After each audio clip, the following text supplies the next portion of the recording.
합니다. 출애굽 1세대의 지도자가 모세였다면 출애굽 2세대의 지도자는 여호수아입니다. 출애굽 1세대가 홍해를 건너서 거칠고 메마른 광야를 40년 동안 지나야 했다면 여호수아와 출애굽 2세대는 요단강을 건너서 젖과 꿀이 흐르는 약속의 땅에 정복하도록 나아가야 했습니다. 하지만 여호수아와 그 다음 세대가 얻게 될 약속의 땅은 그저 잠자고 일어나면 저절로 주어지는 그러한 일은 아니었습니다. 요단강을 건너야 했고 또 가나안 땅에 이르러서는 그 땅의 이방 민족들과 싸워야 하는 치열한 전투의 현장이었습니다. 이 이야기를 우리의 이야기로 한번 연결시켜 보십시다. 우리 고양제일교회의 1세대인 여러분들은 지난 40년 동안 이 땅에서, 이 고양동에서 마치 홍해를 건너고 또 거친 광야를 지나듯 삶의 터전을 마련하셨습니다. 이제 이 공동체의 새로운 지도자로서 저와 또 우리 다음 세대는 여러분의 그 땀과 또 눈물과 또 여러분이 흘린 그 신앙의 터전 위에서 믿음의 대를 이어가고 그리고 우리 교회를 더욱더 건강한 교회로 세우고 또 하나님 나라를 증거하는 마을 교회로서 이 마을을 섬길 사명을 갖고 있다고 저는 그렇게 믿습니다. 1세대인 여러분은 맨손으로 피와 땀을 흘리면서 근면과 성실로 삶의 터전을 마련했지만 이제 우리 다음 세대는 다원화된 사회 속에서 여러분들과는 다른 그러나 치열한 전쟁을 치루어야 합니다. 개인주의나 또 소비주의나 또 물질 만몬주의 같은 세속화의 우상과 전쟁을 치루어야 하고 또 스마트폰 같은 미디어와 또 계속되는 입시와의 전쟁을 치루어야 하고 또 3폰이 5폰이 청년 실업 같은 취업 전쟁 등 여러 가지 결코 쉽지 않은 그러한 전쟁들을 우리 다음 세대들은 치러야 합니다. 마치 약속의 땅을 얻기 위해서 여호수아가 가나안 땅의 아낙 자손과 싸워야 했던 것처럼 우리 다음 세대들도 결코 쉽지 않은 도전에 직면하고 있는 것입니다. 그렇다면 여호수아는 어떻게 이 거칠고 험난한 가나안 정복 전쟁을 완수했을까요? 그리고 그 다음 세대는 어떻게 이 약속의 땅을 차지할 수 있었을까요? 우리가 살펴보는 이 여호수아서는 이런 점에서 우리와 비슷한 도전과 과제를 안고 있는 우리와 우리 다음 세대들을 세우고자 하는 우리에게 있어서는 이 여호수아서는 참으로 의미 있는 하나님의 안내서라고 저는 믿습니다. 우리가 여호수아 1장을 펼치면서 먼저 주목해야 할 점이 있습니다. 여호수아 1장에서 하나님은 반복해서 3차례나 같은 말을 강조하십니다. 6절과 7절과 9절에 있는 말씀입니다. 강하고 담대하라는 표현이죠. 하나님께서는 여호수아에게 말씀합니다. 강하고 담대하라. 강하고 극히 담대하라. 이렇게 하나님은 3번씩이나 반복해서 강조합니다. 왜 이렇게 반복해서 강조하신 것일까요? 그것은 상식적으로 생각할 때 전쟁에서 이기려면 우선은 그 싸우는 사람들이 기세당당해야 합니다. 사기가 높아야 하는 것이죠. 전쟁은 불확실한 연속, 여러 가지 상황들이 닥치는 그러한 현장입니다. 그렇기 때문에 승리를 위해서는 여러 가지가 있겠죠. 우선은 강력한 무기가 필요하고 뛰어난 전술이 필요하고 또 용맹한 지도자가 필요할 것입니다. 또 아군의 사기를 높이고 또 전쟁에 나갈 사람들의 그 군기를 세우고 또 상대방의 사기를 꺾어뜨리고 전쟁하려는 그 의지를 상대방에게서 꺾으려는 그러한 전략도 극히 중요한 승리의 요인이 될 수 있으리라 봅니다. 지도자인 저나 우리 다음 세대에게도 마찬가지라고 봅니다. 마음을 강하게 하고 극히 담대히 하는 것이 참으로 우리에게는 중요한 관건이라 말할 수 있습니다. 기세당당한 사람으로 맞서야 하는 겁니다.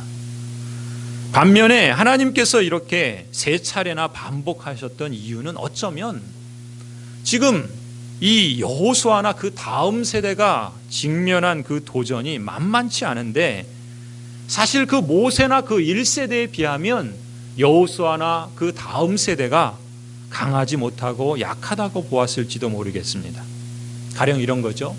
90세 된 어머니는 60이 된 아들이, 그 아들이 손자 손녀가 있음에도 불구하고 늘 그 아들에게 이렇게 말합니다. 얘야, 신장로 건널 때 조심해라. 나가거든 얼른 돌아와라. 이게 어미의 마음 아니겠습니까? 신신당부를 하는 그런 것이죠. 어머니의 눈에는 자식은 언제나 그렇게 약하고 또 언제나 보살펴 줘야만 하는 그러한 대상으로 보입니다. 걱정이 되고 양이 안 차는 거죠.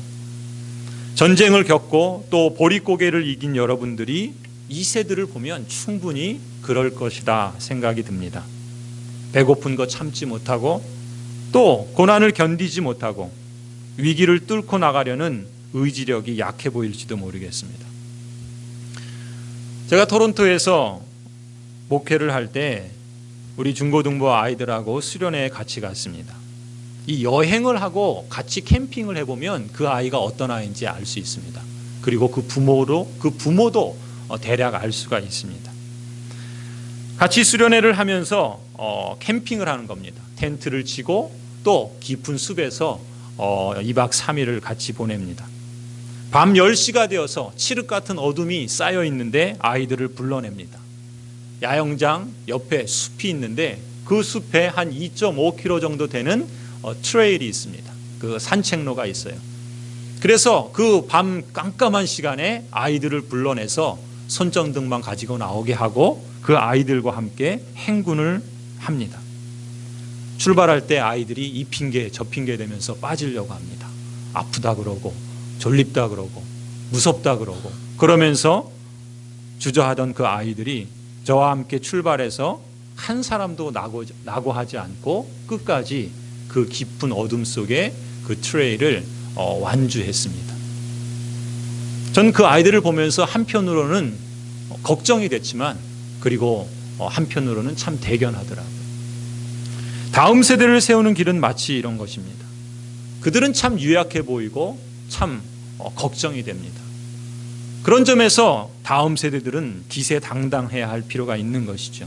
어떤 두려움과 어떤 고난에 맞서서도 마음을 강하게 하고 담대히 하라고 강조하고 그것을 가르칠 필요가 있습니다.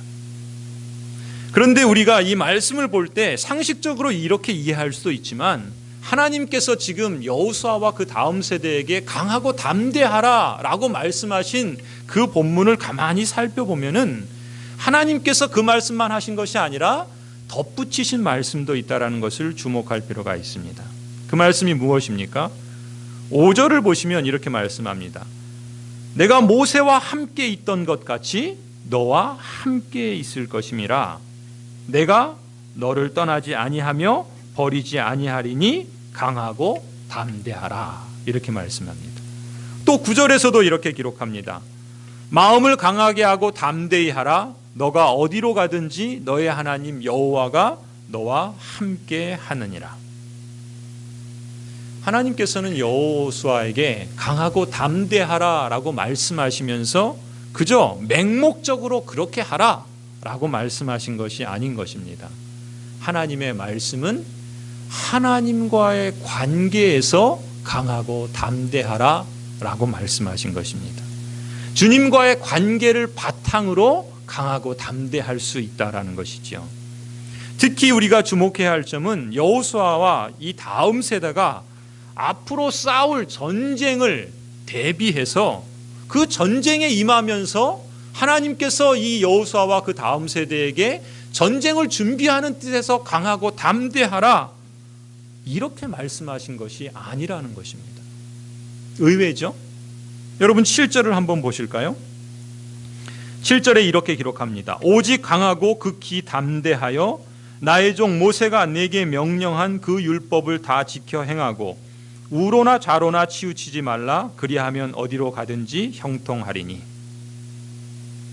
하나님께서 강하고 담대하라 라고 하신 말씀은요, 전쟁에 임하면서 강하고 담대하라 라고 하신 것이 아닙니다.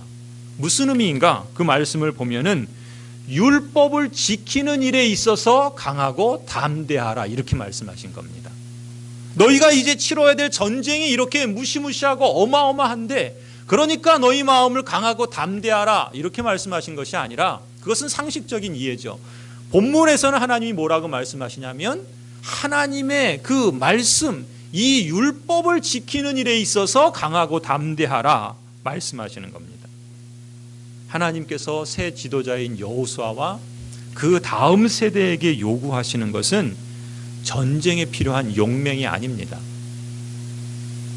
오히려 그들에게 필요한 것은 적극적으로 하나님의 말씀을 순종하고자 하는 의지와 각오라는 것입니다.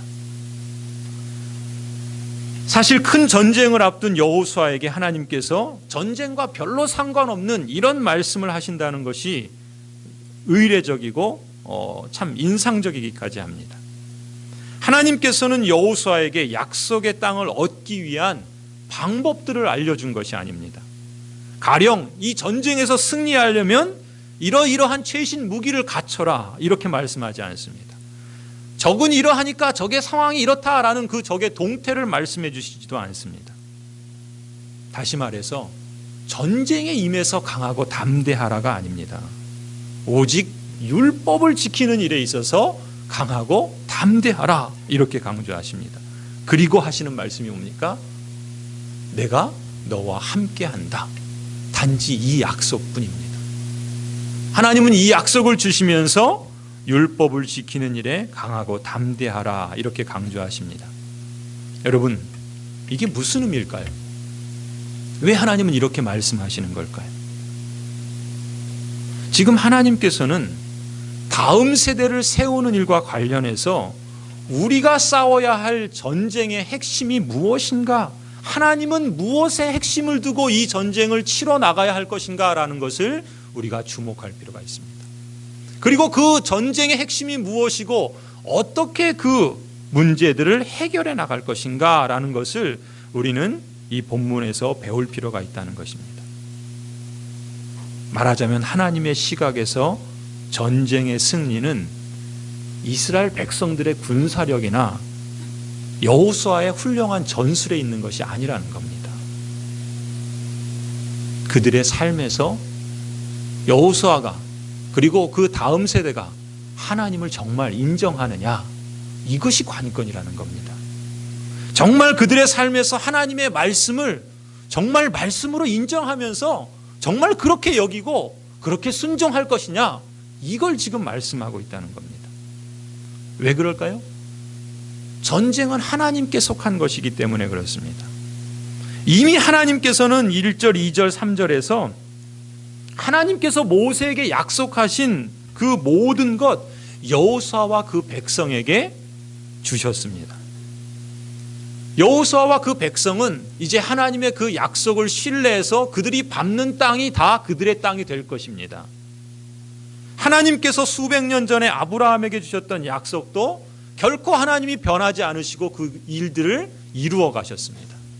그렇다고 한다면 우리에게도 기필코 하나님은 그 약속을 이루신다라는 것입니다. 전쟁은 하나님께 속한 것이라고 한다면, 그렇다면 그 지도자와 다음 세대가 어디에 무엇에 초점을 두어야 하는가, 그 출발점을 명확히 하고 있는 것입니다. 우리와 우리 다음 세대가 하나님을 잃어버리지 않고 하나님의 약속 위에 온전히 설 때 우리 앞에 놓여있는 그 적들이, 그 우리가 치러야 할 전쟁이 아낙 자손과 같은 거인 족속과 같이 보인다 할지라도 하나님은 이기게 하시고 승리케 하신다라는 것이 하나님의 말씀입니다. 정작 아이성과 같은 작은 힘없는 그 성을 치는 그 작은 문제도 하나님의 백성들이 하나님을 잃어버리고 하나님의 말씀을 정말 그 말씀의 진리와 그 주인됨을 고백하지 않고 잊어버리게 되면 그 인생은 패배하고 실패하는 인생이라는 것을 보여줍니다. 정말 강하고 담대할 것이 있는데 그것에 강하고 담대하지 못하면 우리의 다음 세대는 정작 자신이 그리스도 안에서 얼마나 존귀한 존재인지를 인식하지 못하는 겁니다. 또 그리스도 안에서 자신들이 얼마나 고귀한 사명을 받았는가라는 것을 깨닫지 못합니다. 그리스도 안에서 매력 있고 재미있는 삶을 살아가는데 자신들에게 얼마나 든든한 백이 있는가라는 실감도 하지 못한 채 맥없이 살아가는 겁니다. 매력 없는 그리스도인, 영향력 없는 공동체, 그런 모습을 하나님이 원하시는 것이 아닌 겁니다. 그렇다면 얼마나 안타깝고 얼마나 참 탄식할 일입니까? 그렇기 때문에 하나님께서는 주변의 모든 유혹이나 세상 사람들은 다 이렇다라고 말하는 그런 통념이나 여러 가지 불안 요소에도 불구하고 여호수아와 그 다음 세대에게 1차적으로 확인하고 싶었던 것은 정말 이 지도자와 그리고 그 다음 세대가 율법을 지키는 일에 있어서, 하나님의 말씀을 우선하는 일에 있어서 정말 예수 그리스도가 자신의 인생의 주인이다라고 하는 그 고백과 그 삶을 살아가는 데 있어서 강하고 담대한가, 그것을 확인하고 그렇게 말씀대로 살겠다는 확고한 의지를 가지라고 명령하는 겁니다. 우리 다음 세대, 우리도 마찬가지입니다. 하나님의 능력에 대한 전적인 확신과 믿음이 우리에게 필요합니다. 어떠한 시험이 또 그래서 어떠한 불이익이 우리 앞에 닥친다 할지라도 그것을 감수하면서까지 하나님의 말씀의 뜻을 따르려고 하는 그런 기준에 따라 살아가는 의지가 우리와 우리 다음 세대에게 필요한 것입니다. 성도 여러분, 우리 다음 세대를 세워가고자 하는 뜻을 세우면서 선행돼야 할 것이 이것입니다. 당장에 우리의 방법이 중요한 것이 아닙니다. 하나님께서 함께 하신다라고 하는 약속이 중요한 겁니다. 우리 자신이 먼저 이 약속을 붙잡는 것이 필요한 겁니다. 그리고 우리 다음 세대에게도 이 약속을 붙잡도록 세워가야 하는 겁니다. 무엇보다도 하나님의 말씀에 담대하고 강하도록, 그래서 우리 다음 세대가 그리할 때 하나님의 그 함께 하신다는 약속이 새롭게 인식이 되고, 그래서 그것을 내면화하는 그런 것이 가장 절실한 것입니다. 여러분, 어떤 부모가 자식에게 좋은 것을 주고 싶지 않겠습니까? 예수님도 그러시죠. 너희 중에 누가 자식이 떡을 달라 하는데 돌을 주겠느냐? 생선을 달라 하는데 뱀을 주겠느냐? 너희가 악할지라도 자식에게 좋은 것을 줄 줄 아는데 하물며 하늘의 아버지께서 좋은 것으로 주시지 않겠느냐? 사실 그렇지 않습니까? 자식을 위하지 않는 아비와 어미가 어디 있겠습니까? 그럼에도 불구하고 한번 생각해 보십시오. 그런 아비라 그런 어미라 할지라도 여러분, 자식과 언제나 함께 있어 줄 수는 없습니다. 그리고 그런 아비와 어미가 그 자식의 모든 문제를 다 해결해 줄 수도 없습니다. 저는 이민의 삶을 살면서 이것을 뼈저리게 느꼈습니다. 저는 또 목회자이기 때문에 제 아내와 함께 여러 가정들을 신방을 하다 보면은 제 막내 그 예림이를 이제 픽업을 해야 됩니다. 거기서는 혼자 다닐 수 있는 연령이 되기까지는 부모가 책임지지 않으면 부모는 잡혀갑니다. 부모를 방치하는 그 일로 인해서. 그렇기 때문에 그 아이를 철저하게 학교를 보낼 때나 학교에서 끝나고 데려올 때나 이 아이를 픽업하고 책임져 줘야 됩니다. 그런데 제가 신방을 가면은 보통 이제 거기서는 아이들이 2시 반이나 3시쯤에 끝납니다. 그런데 신방하다 보면은 그냥 그 시간이 훌쩍 지나갈 때가 있는 거예요. 그러면은 대책이 없는 겁니다. 저희들도 대책이 없지만 아이의 입장에서는 정말 두려운 거죠. 막막한 겁니다. 그렇다고 거기에 선생님들이 봐주느냐? 그런 법은 없습니다. 그래서 처음에는 얼마나 막내가 불안해하든지 그때부터 자기도 휴대폰 사달라고 성합니다. 그래야지 미리 연락이라도 되고 또 어떻게 대처라도 할 텐데 그래서 아침에 내려줄 때마다 늦게 오지 말라고 신신당부를 합니다. 그래서 언젠가는 만일을 대비해서 그럴 경우에 어떻게 해야 하는지를 몇 가지 일러줬습니다. 그런다고 해서 사실 모든 문제가 해결되지 않죠. 한 번은 이 아이가 혼자서 큰 길을 건너고 먼 길을 혼자 집까지 걸어온 일도 있었습니다. 위험천만한 그런 일이죠. 한편으로는 대견하기도 하지만 한편으로는 참 미안한 마음이 들더라고요. 여러분, 분명한 사실은 뭡니까? 우리 1세대가 우리 다음 세대들, 우리 자녀들과 언제나 함께 붙어 있을 수 없다는 겁니다. 그리고 그 문제들을 다 해결해 줄 수 없다라는 것입니다. 그것이 우리의 현실이죠. 아니, 우리가 함께 있는다고 해서 그 다음 세대의 모든 문제를 해결해 줄 수 있는 것도 아닙니다. 물론 우리가 최선의 방법을 강구해야 되겠죠. 그래서 자녀들과 함께 있어야 되겠고 또 그 자녀들에게 사랑과 관심을 쏟아야 할 겁니다. 그러나 더 중요한 것은 우리 자녀들이 스스로가 그리스도 안에서 강하고 담대할 수 있도록 가르쳐야 되는 겁니다. 자녀들이 그리스도 안에서 마음을 강하게 하고 담대히 하는 법을 배워야 하는 것입니다. 그것이 그냥 하나님이 그러셨어가 아니라 자신의 삶에서 피부로 뼈저리게 절감할 수 있도록 내면화해야 되는 것입니다.